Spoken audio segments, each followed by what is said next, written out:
Okay. Okay. Connected.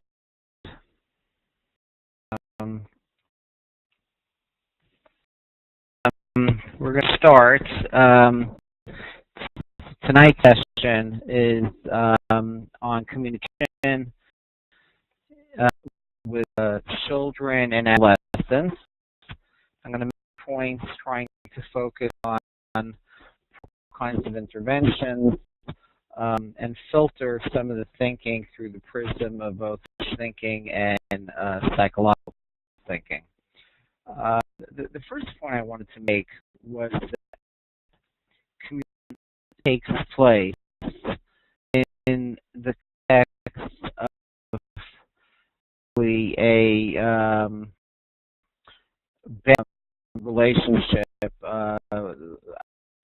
For the sake of parsimony, I'll focus on parent-child relationships. Communication is most likely to take place in a position where there's between love and limits. The Talmud tells us between small dochavim and mekaves. The left pushing right while the right hand simultaneously brings closer. The reality is that it is with one is characterized by love and no limits. The likelihood is that there is going to be a limit by narcissism over indulgence, and that doesn't foster good communication. If it's a child, then it's not about the child learning to let in the of the parent in a respectful way. All myths and no love that really stifles the relationship, especially in this generation. Just like to say rules without relationships equal rebellion. Well, one for is what's typically referred to as an authoritative relationship, marked by balance in the between love and limits. When communication thrives, that's actually when a relationship thrives. I can think of many times in my 35-year career as a clinical child and adolescent psychologist, where at the time that the parents were putting limits on children, they were quite upset. But later on, when I spoke to those children when they were adults, they told me that deep down I was happy that my parents loved me enough to be able to put the limits on me. So that balance that one wants, and that balance that one strives for, move through the point that's listed in terms of making a couple of specific points.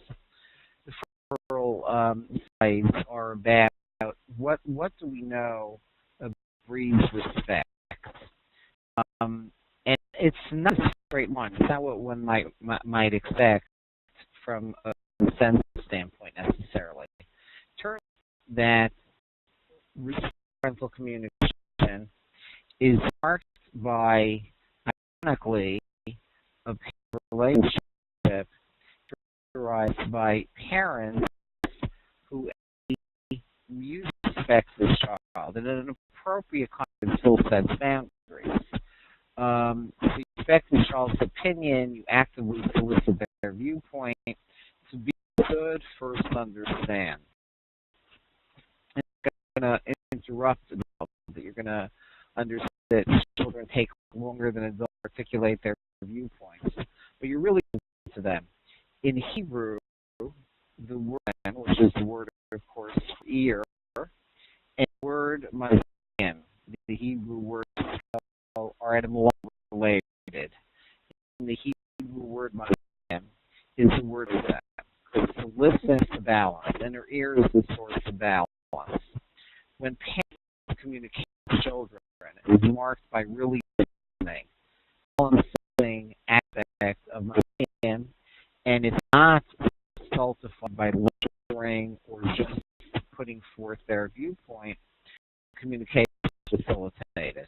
Now, I'm going to speak for a couple of minutes this second bullet, where it says to really have to be sure that you're modeling attention with no distractions like cell phones or reading paper. That's interrupt. It looks like your sound is fading in and out. Oh, that's strange. Okay, sorry about that. Any why? Hello? Check your headset and make sure it's plugged in all the way. Yeah. Is it better? What that's about. Okay. So it's plugged in. Could it be? Yeah, I'm not sure. Here. Does this impact on? Wait. Hold on. No, it's better now. How now? Is now worse or better? Better. Okay. Okay. It may have had to do with the volume setting on something that I didn't think was connected to this. Okay. Thanks. Okay. Okay.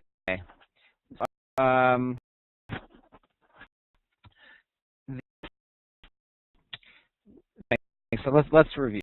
So point number one is that communication is best facilitated in the relation marked by the balance between love and limits, between the small docha, as the Talmud tells us, the left hand pushing away, while Yemim Makrevet, the right hand is bringing closer. I'll speak about that maybe in a little more detail later on. Point number two, the point that the point that very often parents are distracted. They're multitasking. They may be kid, but at the same time, they might be checking their email or listening with their brain for the possibility of a cell phone call coming in. And that's an extremely important point to make. And I'm going to spend a few minutes talking about it, and I'm going to talk about it first with a recent study that just a couple of weeks ago. It shows us what a changing world we're living in, and this goes like this.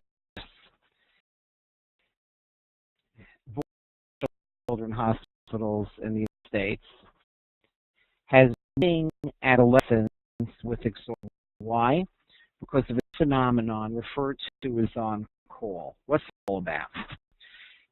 That in a survey done earlier this year, 4 or 5 teenagers in the United States admitted to sleeping with their cell phones on the nightstand next to their beds. It makes a certain amount of sense. It's not surprising. There's nothing new about adolescents being obsessed with talking to friends on their phone. I'm sure you did that when you were younger as well.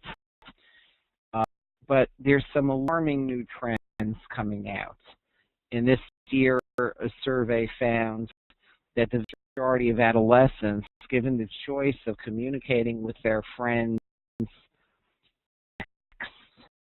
or communicating with their friends face-to-face, as I remember this this survey done just in the last few months, 3 or 4 texting to face-to-face communication. What it's all about.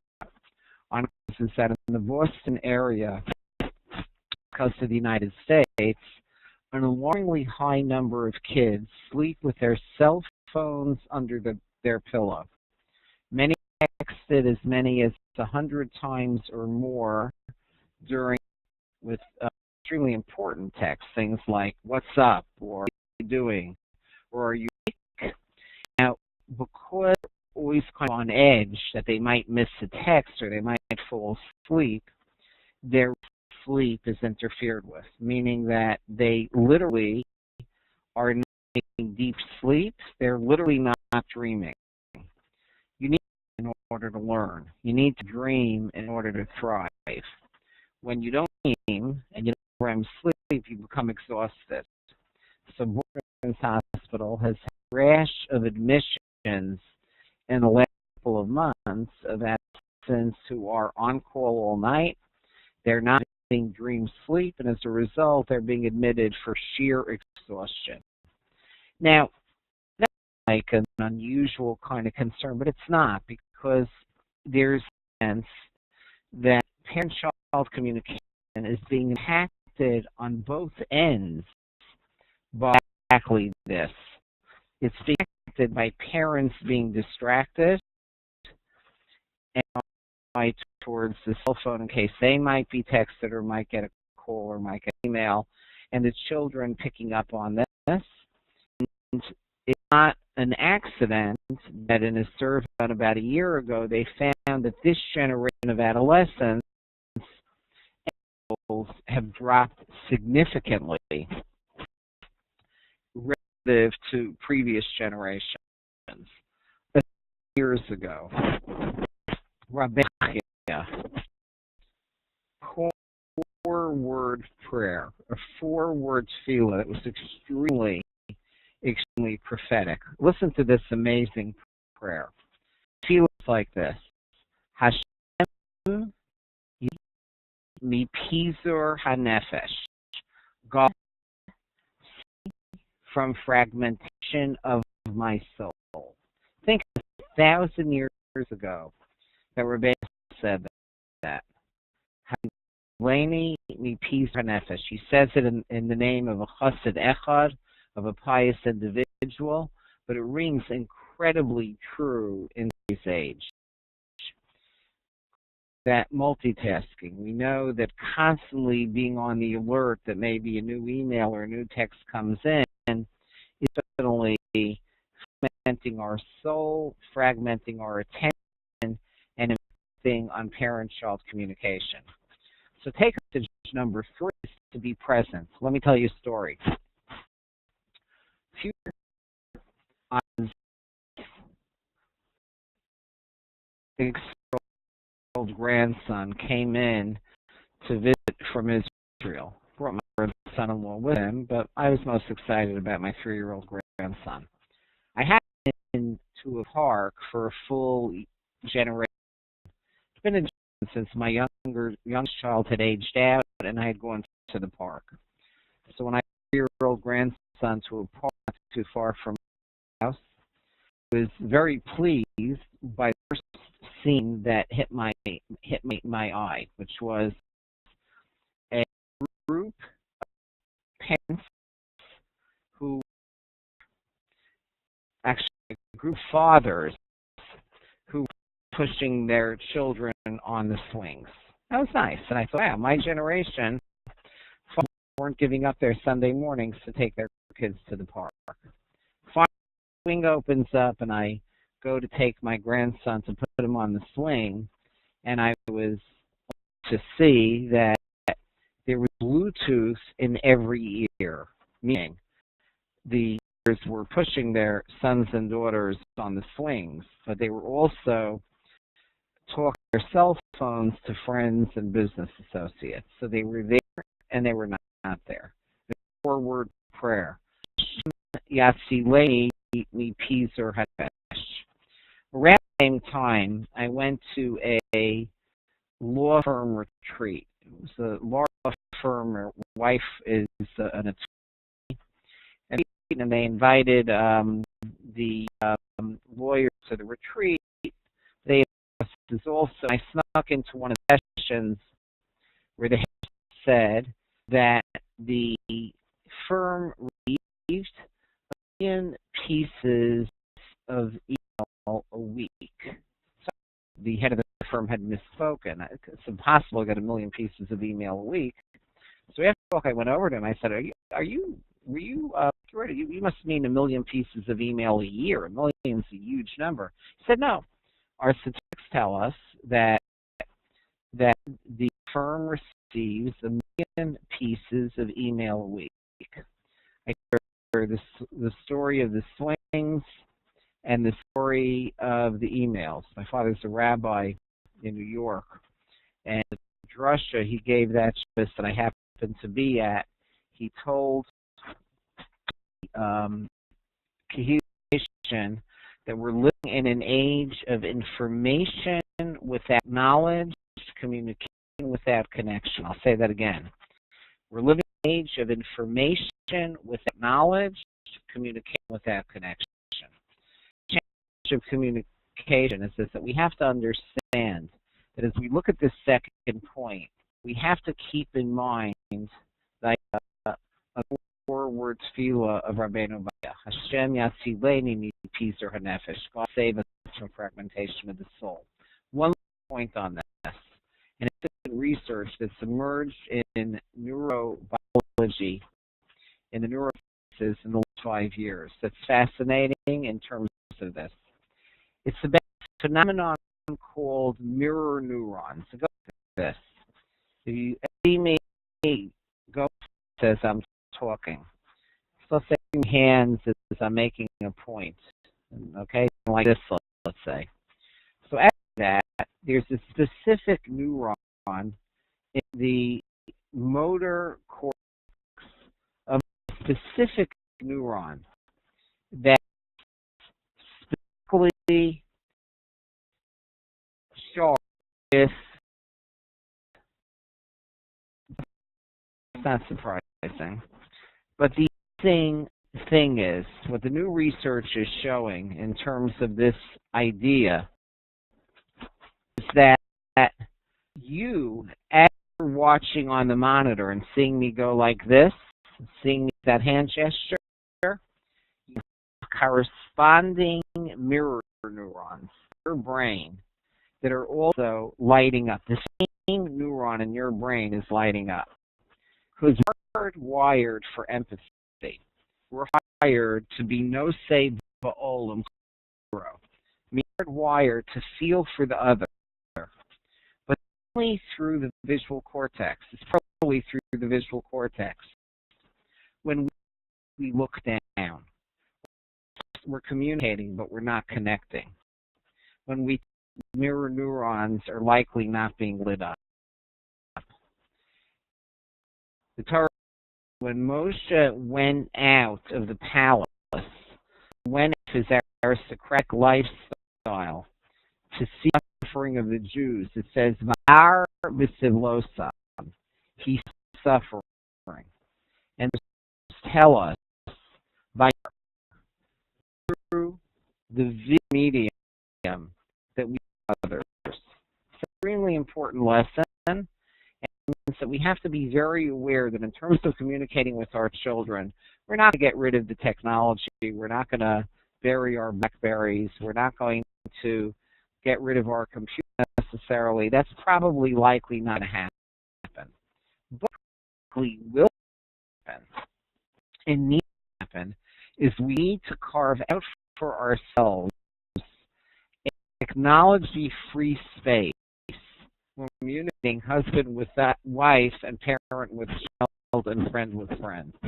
Okay, it's an extremely important piece of communication. We have to model that in a conscious way for ourselves and through that for our children. That finishes part one. As you look on to the PowerPoint, let's go to the second thing. Don't make agreement by the child or adolescent with disrespect. Respect not measured by degree of agreement with correct limits, by how disagreements are handled by both parents and children. Another very important point.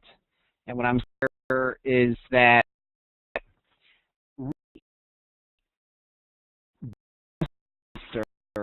by being open to your mistakes, being open to disagreement from one's child as long as it's done in a respectful way, and foster that, it actually builds on communication. Let me tell you about one of my favorite studies in psychology of the last number of years. And the study is I refer to it as the neurosurgeon study. It was the University of Pennsylvania Medical School back. Associate professor at the medical school did the following study. Differentiate the top 1% of neurosurgeons from the bottom 1% of neurosurgeons. Okay? Neurosurgeon takes an extremely long time, as you know. And it's 4 years of medical school, general surgery practice, then it's another number of years of subspecialty. It's an extremely long time. You generally aren't finished with your neurosurgery training until you're probably well into your 30s. After that extremely long training, differentiates. What's the key difference? Top 1% of neurosurgeons. The neurosurgeons were so good that they actually the lowest rate of mortality in their patients. And what differentiates them from the bottom percent of neurosurgeons, I think this was a study in the United States, neurosurgeons are so good at what they do that they end up being fired from their hospital jobs. Top 1% versus bottom 1%.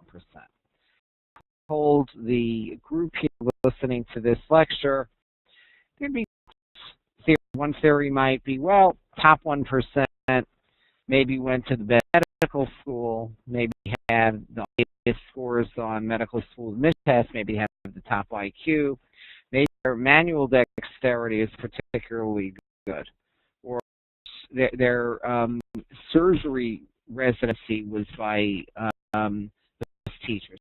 Turns out it's none of those things. Top 1% of neurosurgeons were those who handled their mistakes in a non-defensive manner. If they lost a patient, they wouldn't rest till they figured out why.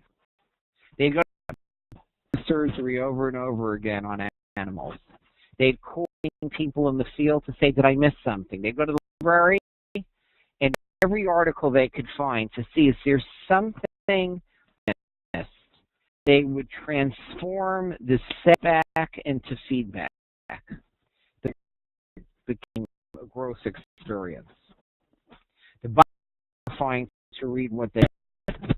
1% would say things like, well, of course I lost that patient. If you had such terrible nurses, you'd also lose patients. Of course the patient died. The use of lighting in this hospital, the operating room lighting is absolutely horrific. With our children, and this third point that I'm making on communicating with our children and adolescents, it's to a certain extent, ability is part of what we're talking about, of humility. Ramsey Rafal Hirsch says the Hebrew word full person, vav, is logically related, he says, to the Hebrew word na, to answer, to listen. To really open your mind and open your heart to the other person. When that happens, that communication really takes place. The point I'm making is the point which may not be all that obvious. You're reading week after coming Shabbos, the Torah, and we're told that we open, in order to really master Torah, we open our hearts and our minds like a desert to be able to learn. And that, to a certain extent, is what we're talking about here. We're talking about the humility that it takes to parent, the humility it takes to communicate, the humility it takes to open your heart, ability that maybe your child has some point. Doesn't mean you're going to teach your child to be disrespectful. Actually, my husband said to the extent that you have an ability to really hear your child, respect is to go up and communication will improve. So, 3. Let's move on to the next point. Very important point, which I think that the enemy is often anger. When we that how dare our child be this chutzpahdik, how dare our child be this disrespectful. We have to strike when the iron is cold. We strike when the iron is cold. What does that mean? Very often we get tempted. Child is disrespectful to us. We get extremely tempted to correct it at that moment. Usually, that's when we get pulled into yelling and screaming, and that's when we get pulled into lecturing. That's when we get pulled into nagging, and that child develops deafness, the antithesis of communication. In order to listen to the verse in Proverbs, in Pasuk and Mishlei, that says, "Kaman panim el panim kain leifa adam." You know, you communicate the same way all faces reflect in the water as we look down to the water. As words bounce off each other, that's to communicate. It has to be upon him. It has to be in that reflective kind of way. Interestingly, the Musar mirror is echoing the last point I had made. Look at your reflection in the water by just down. Take a shot down into your reflection in the water. But distorted. See your face accurately. When you look into the water, you have to bend down. You have to humble yourself. Striking when the iron is cold. Okay? It's you need to temporarily not pay attention to the child's disrespect, and instead, what you might have to do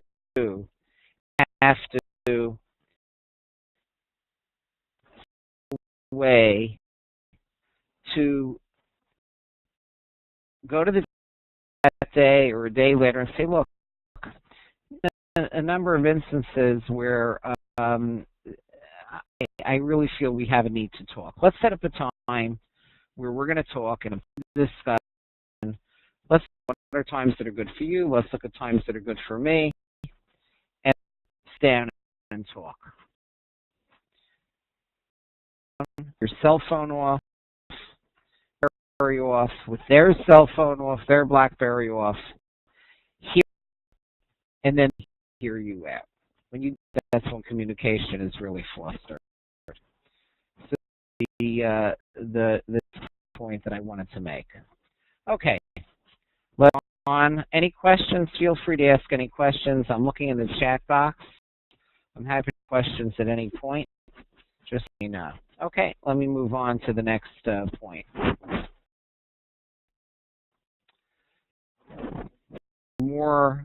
Another question on the theme.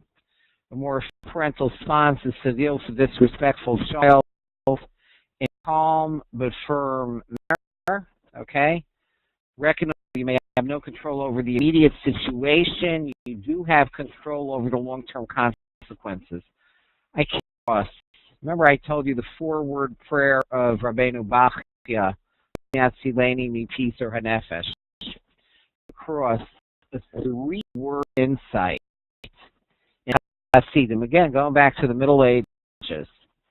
And boy, you know when something, you see sometimes in just 3 words, you capture an incredible truth to these 3 words. And say them. Tata Charata. You know what that means? Tata Charata. After argument is regret. Okay? It's 5 words. Much better. Hebrew to the point. Tata Charata. In argument, there's regret. Boy, does that capture it. In parenting and communication, they find You know when you feel good about how you communicated a difficult topic with your child? It's when you keep your cool. You judge a communication session with your child that you're pleased with. It's when you lose it. When you lose it, you feel badly. Think about the last time you lost it with your you lost it with your wife, with your husband, with a colleague at work. Don't you feel badly? Don't you wish you would only wait and have that pullback response? Victor said it best. Here's what Viktor Frankl said. Okay, Viktor Frankl, the Holocaust survivor, the psychiatrist who wrote one of the best-selling nonfiction of all time, Search for Meaning. Here's what he said. He's in stimulus and response, there's a space. In space lies our choice, is our growth. Think about what that means.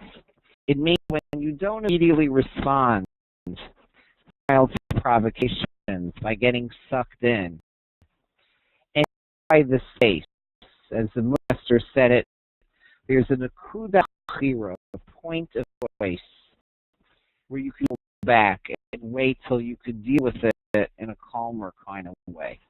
That's the next point. Let's move on to the 7th slide. 7 we already talked about. It's about possession and limits. I'm going to not go into too much detail on it for the same, but other than to say that the key characteristics of limits that we're best in communicating the Moldova component of parenting to our child, the limit setting, is delivered calmly, and the consequence for our child is helpful, meaning you may have a punishment that flows from the misbehavior, and brief. You don't want to punish your kid, grounding them for the rest of their life. You want to keep it brief. Brief, remember our rabbis tell us, when you go broke, you don't go very far. You go small increments, levels of change. That's when you're effective.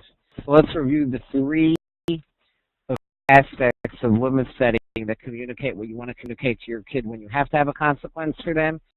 Brief, unemotional, and logical. Brief, unemotional, and logical. Let me tell you a story. Sorry, and I've been this a long time since a recent event took place. Here's the story. Bounces off the first point I made about the balance that fosters good communication. The first point I made was, in order to communicate with the child, it has to be embedded in a context between left and right, left hand pushing away while the right hand brings closer, as the Talmud tells us. There was an educator and rabbi of the last generation. His name was Rabbi Simcha Wasserman. Famous rabbi in Europe during the Holocaust, Rabbi Elchanan Wasserman, who was unfortunately brutally murdered by Nazis, even though he was given safe United States. He heroically chose to go back to be with his congregants and his students. So his Rabbi Wasserman survived. He used to say, if you put into play what the Talmud tells us, you put away with your left hand while simultaneously bringing closer with your right hand. You literally put it, the Talmud told us centuries ago. So you left pushes away while the right hand brings closer. If you're on your child, you know what happens? You turn them around. You turn them around. It's past. Effective communication takes place. Listen to this. A rabbi here in New York, wonderful rabbi, who told a story about Rabbi Simcha Wasserman. He went ago. This is actually probably in the 1960s, maybe the 1970s, probably late 60s. to a Masifta High School, Yeshiva High School, the Rabbi Wasserman, and in Los Angeles, in the Beverly area of Los Angeles. The rule there was that the boys had to make their bed. It was a dormitory high school. They had to make their bed every morning before going off to their long day of learning. Now, what boy ever made their bed without a lot of blood and tears? And of course, his two roommates were no different. They never made their bed. Me the following story. He said, one after a long day of school, of studies, of Judaic studies, night Seder, they back. It's about 10 o'clock at night. They come back to the dormitory room. They want to call the police. So somebody had broken into their room. Because all three beds are made meticulously. Hospital corners. Like professionally made. Made flawlessly. They don't know who could have broken into their room. Tells me, my friend. He sees on his pillow, and on the pillow his two roommates, a mostly written, handwritten note. 5 words. Here are the 5 words. Made by Simcha Wasserman. Beds made by Simcha Wasserman. He said, Wasserman, never dirty look. Never long lecture. Look, I had to make your bed. It's not right. He never said a word to them. But he told them, for the rest of our high school career, we beds every morning. Story over when I gave a parenting lecture in Beverly Hills a few months ago. And the audience was the whole of the local Beis Yaakov, an old girls' school. She came over to me afterwards, said, I knew Rabbi Wasserman. I'm here in Los Angeles, I knew him. And everything about him is true, and that story has the ring of truth to it. She's a Dr. Polkovitz. If the story happened today, given each generation of children, what if they have made their beds for the rest of their high school career? And I said, and I didn't know the answer, but she got me thinking, because she was convinced, and she was a school educator. I gave a talk here in New York City. It's a main parenting talk about substance abuse prevention. Parents in that high school had to come. There must have been about 400 or 500 audience. And I posed the question then, your children, and the 5-word note was written, the same exact story, but it happened today, 2011, would have made their bed for the rest of their high school career. Show of hands. So to their hand that their kids would. But that's about 398 people who didn't raise their hand. Okay. Now, you think your children would not respond to the 5-word note, and everybody in the room raised their hand. Fine. It calls for different modes of communication. What the research tells us is from 1920 till this year, parents are less satisfied or less comfortable putting limits on their kids. They done 1920, and then over the last I guess that's how many years is that? No more. So they ask parents, what do you value most in raising children? Raising obedient children was in top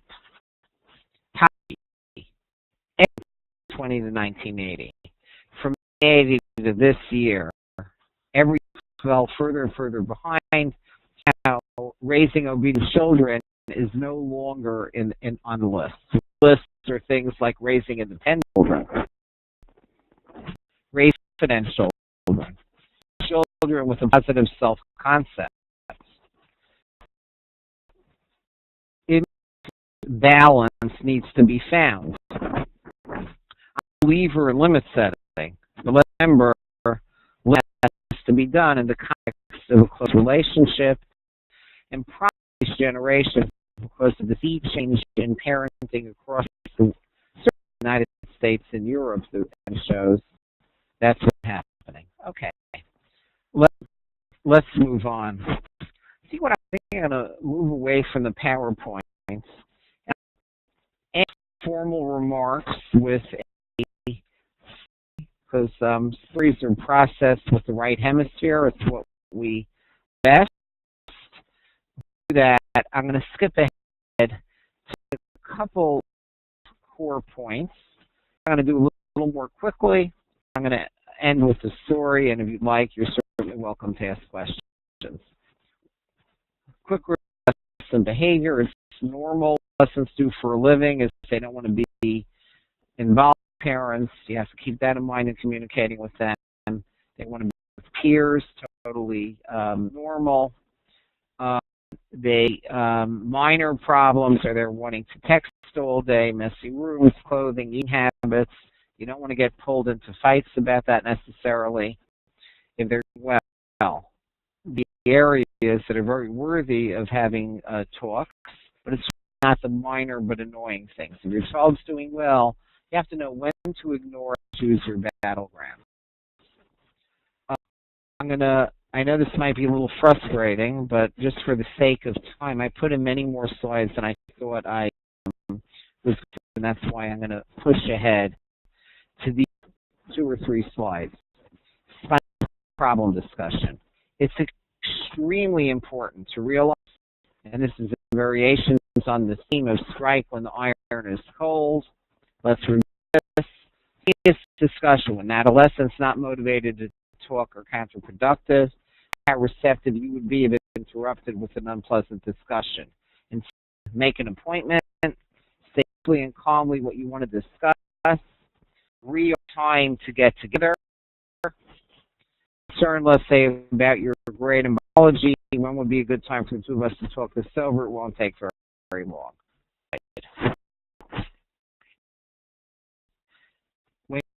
Before our kids develop parentness, reminders never work. And to be spontaneously poorly thought out, does not make a request sink in. Answer this is a word program, then make an appointment. Okay? And same thing lecturing. When I was a child, we used to see no more certain way to have your kids shut down. Discussion, ask yourself how many times you said same things before, and nonverbal sign of receptivity. I know that if we were in a face-to-face situation where we'd have an easygoing, spontaneous discussion, many people would be asking me now is, but my child never seems to want to talk. They was, and they say whatever. My answer is the antidote is time. The antidote is spend time with them, steal time with them. Have them do chores with you. Have them go with you when you go shopping. Stuff about yourself. I know that very often it's when you're not trying hard, that's when communication happens. And when you're hearing stuff about yourself, not expecting very much in the way of communication, that's when kids open up. You're much less likely to open up with girls, just the rules. The bottom line, though, is that when you keep your kid by spending time, look, the research shows every night a week the parents have dinner with their kid, the kid has correspondingly lower risk for drug abuse. If you have dinner with your child 1 week, you have lower risk for drug abuse than if you have dinner with your child no twice a week. Twice a week, less than once, to the point of having dinner with your child every night of the week, there's risk for drug abuse. It's a connection between time and internalization of values. The Kutzker Rebbe said it best. The Kutzker Rebbe said, passage at the end of Psalms, end of Tehillim, it comes to being an archer. It says, "Kachitzim b'yagivar came b'nei hanurim." The rails connecting with the child is like being an archer. He says, "What's the connection between being a child, being an archer, and raising children?" He says, "Listen." He said, "The archer, the closer you hold the bow to your heart, the further and straighter the arrow goes. too with raising our children. The closer them to our heart, the further and straighter they go. The story. The story, I think, captures the essence of communication, not in an obvious way. This story. Friends. He's a physician, a wonderful guy, and who was the nifter who had died, had a long life as a wonderful rabbi. He was a wonderful rabbi, tremendous, but also wonderful reputation. You could come to him with anything. He had a wise, open, listening heart. And I'm sitting down paying attention to the call, and into the room, a very distinguished-looking man. Turned out later he wasn't Jewish. And my friend, the doctor, who said Shiva, wants up to give respect to this man. He's like amazed the man's there. When you're not allowed to get up for anybody. It doesn't matter who the person is. And he's like shocked. And sees that he's recognized. Turns out he's recognized because he's the leading cardio in the New York area, probably in the entire United States. People come from all over the world, surgery under his gifted hands. And I have no idea why this man would come to pay a visit. The man says, look, he says, I'm not Jewish.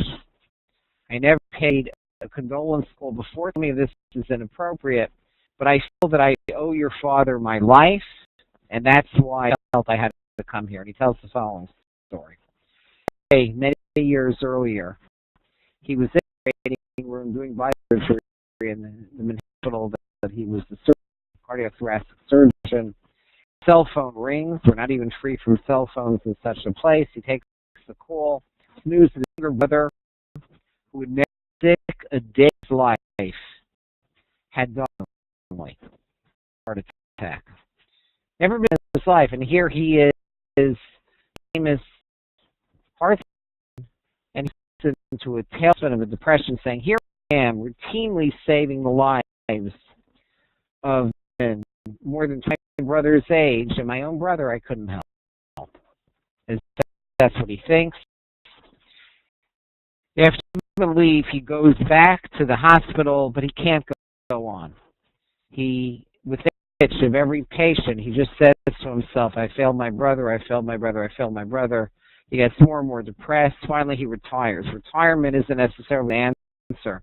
My father, who's a retired rabbi, says the toughest thing about retirement is that he misses the patient. So retirement isn't necessarily the answer. And if he becomes, and he first he's going to psychiatrists, social workers, nothing's helping. 5 members earlier, he had done bypass surgery. Holy spiritual man. It's my friend's father, the man who my friend was sitting shiva for. And I brings the rabbi up. He says, "Rabbi, of course you saved my life all those years ago. Of course, I'll help you any way I can." And the rabbi tells him the story. Here's what the rabbi says. The rabbi says, "Look, every human being has the soul. The soul has the spark. You lost the spark. You have to find it again. When your brother, you lost it. The violet light of your soul." He says, "I'll tell you something. I can't tell you what the spark's going to be. I can't tell you. I'd like you to do. You to read every week. Read everything you can. Once we'll get together, we'll discuss what you read, and maybe together we'll come to an answer. But it's from you, it can't come from me." That's tremendously. And he, the rabbi, meets once a week. Thing is reigniting the doctor's spark. So 3-4 months into the process, he comes in and he has it. I have it. Or you could Google, not now, wait till I finish, but it's called The 3 Questions. End of the 3 questions, it ends with the following text message. It says, when you put in front of you, ask your question number 1. The most important time, and we know that, as we know the answer to that. The time is now. If not now, when? That's what you have to ask yourself. It's key to communication. Question number 2. What's the most important thing when you have it in front of you? What's the most important thing? We know the answer to that. The most important thing is to do good. The world is built on acts of loving kindness. So the thing is to do good. And the third question you have to ask yourself when you have somebody in front of you: who is the most important person? Short story answers. The most important person is somehow this energizes the doctor. And if possible, they're more than happy to have him come back. He's their biggest money maker. And he goes to re-energize his hospital job. But fly on the wall, a few blocks from here where he does his surgery, the Yeshiva University campus, this hospital isn't too far from here. What you would see if you were a fly on the wall in this doctor's operating room. Here's the surgery team. Form a circle around the patient. You can be the anesthesiologist, a nurse clinician, surgery resident. They form a circle around the patient. They hold hands. And the surgery screams out, "What's the time?" And everyone scream out, "Now." Who's the most important thing? Everybody scream out, "Do good." And they have to scream out, "Let's operate." That is communication. To be present. Self, Hashem Yatzileni Mipi Zora Nefesh, remember? Focus, be there. Spend children, finding technology-free time. Having bounce off them with humility. Anav, remember the receptivity. Find balance between love and limits. Like Rabbi Westerman taught us, when you do that, you turn the world around. But you in the wide way that our children that were there were real hearts, their hearts, with truth, asking ourselves those three questions. So, everybody, and let me just wait for a few minutes to see if there are any questions here, and otherwise we'll log off.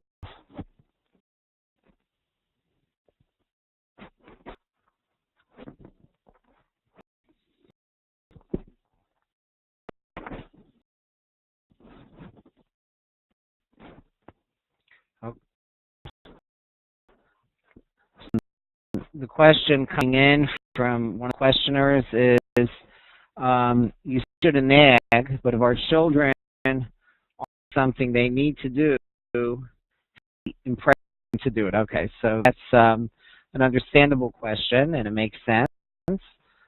In compliance, that's I'm glad you asked it, because let's clarify it.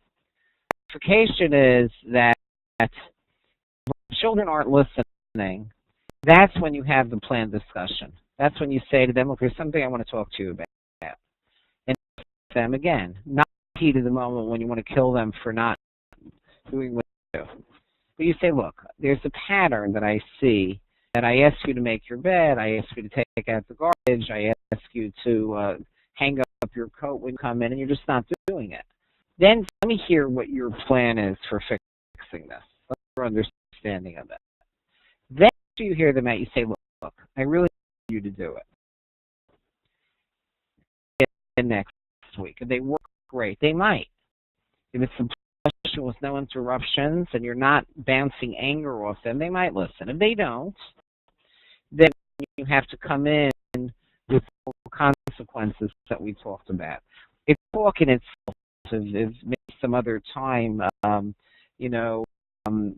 a need for a talk on compliance and compliance training. That's only a talk in itself. But the guideline is that's what I was talking about before in terms of nagging. Sense? Okay, the question is, at what age do you think strike when the iron is cold should begin? You're going to need to have issues addressed on that. On that. Yeah, excellent point. I made that point, and that's why it's important to give and take. Absolutely. The strike hold certainly makes sense for adolescents, and my guess is to make sense for kids even 7, 8 years old and older. Preers, for sure, you dealing with it in that moment. The younger they are, the more likely you need to have, sort of distracting them before getting to them.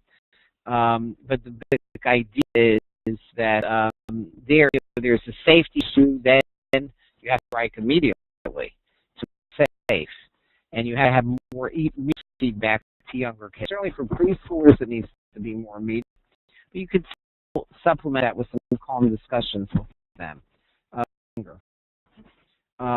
But with the young kids, again, I would say age 3 to 6, it's better to do it more immediately. Thank you for clarifying that.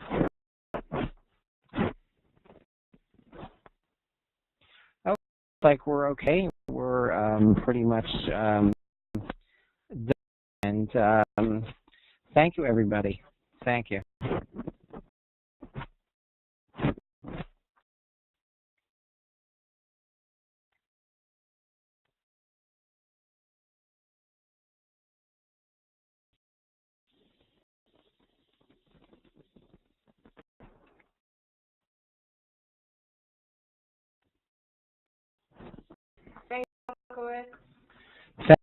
Thank you. Nice